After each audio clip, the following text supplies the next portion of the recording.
why do you think that Okinawa was held on by the US up until the early 1970s? Was it because they anticipated that Okinawa's presence within the first island chain was going to be of some significance in the future with the rise of China?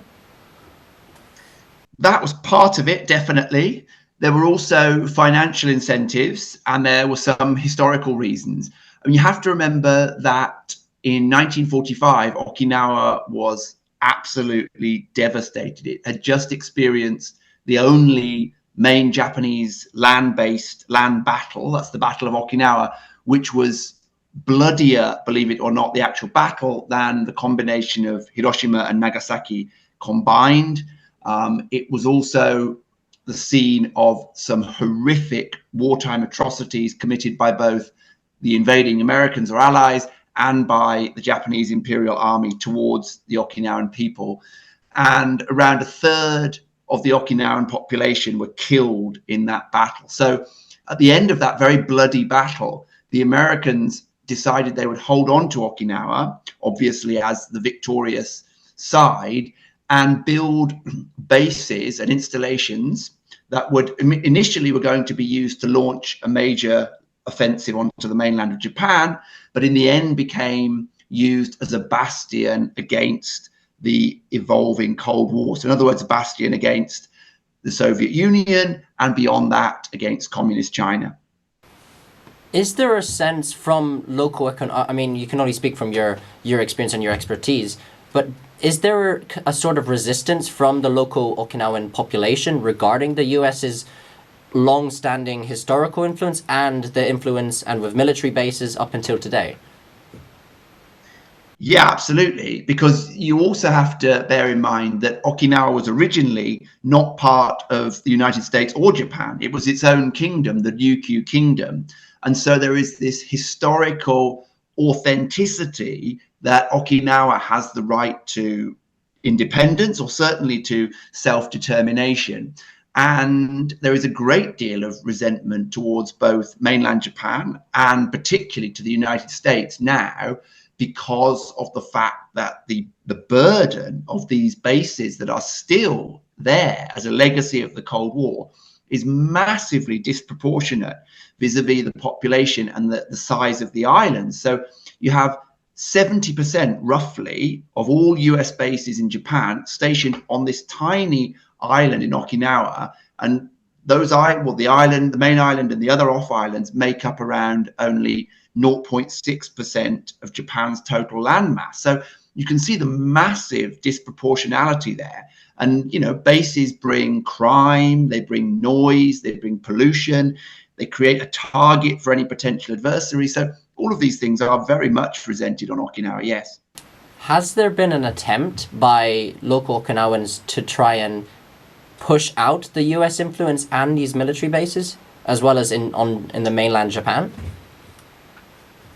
Well, there are certainly protest movements and there are regular protests as well, particularly when egregious crimes occur. So probably the most famous example was the 1995 rape case where 3 US Marines raped a 12-year-old girl.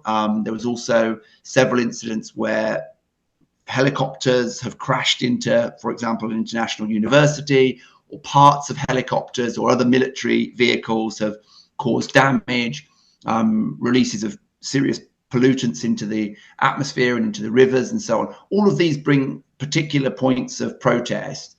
But the problem is, I would say, threefold or at least twofold. The first part of that is that although the Okinawans, by a large majority, would like to see the number of bases reduced, and to a smaller majority would like to see the bases removed completely, there is the issue that the bases, although they bring all of these problems, do also bring a degree of employment, and also they bring a degree of security. So there is a kind of contradiction on Okinawa whereby the majority of the population, something like 70%, would like to see the majority of bases, US bases, either removed or scaled back or relocated somewhere outside of Okinawa Prefecture. But at the same time, 80% of Okinawans would like to see the continuation of a strong US-Japan alliance. So you see there's kind of a contradiction in the sense that US-Japan alliance implies the maintenance or the sustenance of those bases. Now, of course, you could say, well, that's not the case. US-Japan alliance can still be strong and not be stationed on Okinawa.